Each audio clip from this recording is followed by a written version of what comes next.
Investment की है। आप सिर्फ एक छोटी सी बात, इनकी गिरफ्तारी जब हुई जिसमें श्रीधर जी को गिरफ्तार किया गया, इनके टेक्नीशियन को गिरफ्तार किया गया, एमडी साहब को गिरफ्तार किया गया, पुलिस उसके बाद ये कहती है कि इनके ऊपर ये आरोप है कि ठगी के साथ साथ ये इस कंपनी को बंद करके कहीं ऑस्ट्रेलिया शिफ्ट करना चाहते थे। ऐसा कुछ भी नहीं है, ऐसा कुछ भी नहीं है। और जो ये लोग ये कह रहे हैं कि इन्होंने दूसरी कंपनी का नाम बदल लिया है, दूसरी यूनिटें खड़ी करी, आप मुझे बताएं कि बिजनेस करने के लिए दूसरे एम्पायर खड़े करना गलत बात है क्या?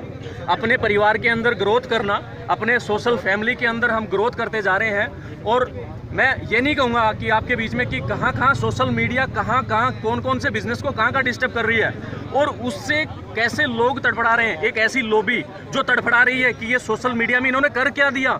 बिजनेस मॉडल जो बिजनेस मॉडल विदेशों में चलता आ रहा है और जो लोगों के इनकम ऑफ सोर्स के लिए बना हुआ है, आप मुझे बताइए कि घर पे बैठे हुए मेरे को काम करने से पैसा मिल रहा है, मेरे को रोजगार मिल रहा है, क्या वो गलत है?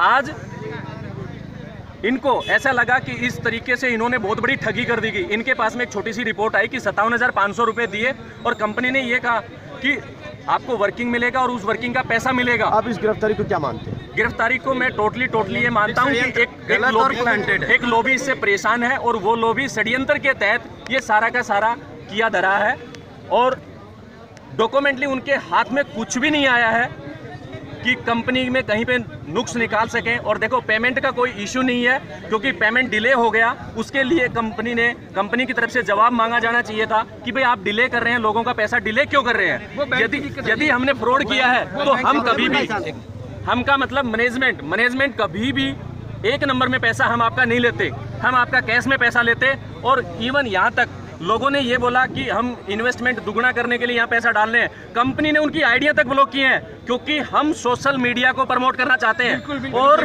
सोशल मीडिया आम आदमी की ताकत बने। ये चीज इस प्लेटफॉर्म के माध्यम से हम साबित करके दिखाना चाहते हैं। इंडिया की एक फास्ट ग्रोइंग कंपनी जिसने इतिहास में जो विदेश की कंपनी यहाँ आ जाए और पैसा बाहर चला जाए वो इन लोगों को मंजूर है, लेकिन इंडिया की कोई कंपनी खड़ा होके और एक स्टार्टअप देश के लोगों को देना चाहे वो इन लोगों को मंजूर नहीं है। मैं ये कहता हूँ कि डिजिटली ट्रांजैक्शन जो कंपनी ने की है, क्या वो इस चीज़ को प्रमाणित करती है कि हमने फ्रॉड किया है? जिन लोगों ने पैसा लगाया है, पहली बात ये पैसा इन्वेस्टमेंट नहीं है, पैसा सोशल प्रमोशन के लिए लोगों ने दिया है। यदि किसी को बिजनेस मॉडल समझ में नहीं आया और उसने मिस गाइडेंस होकर पैसा यहाँ पे लगाया है तो बोले कि जी मुझे सिस्टम समझ में नहीं आया, उसका पैसा हम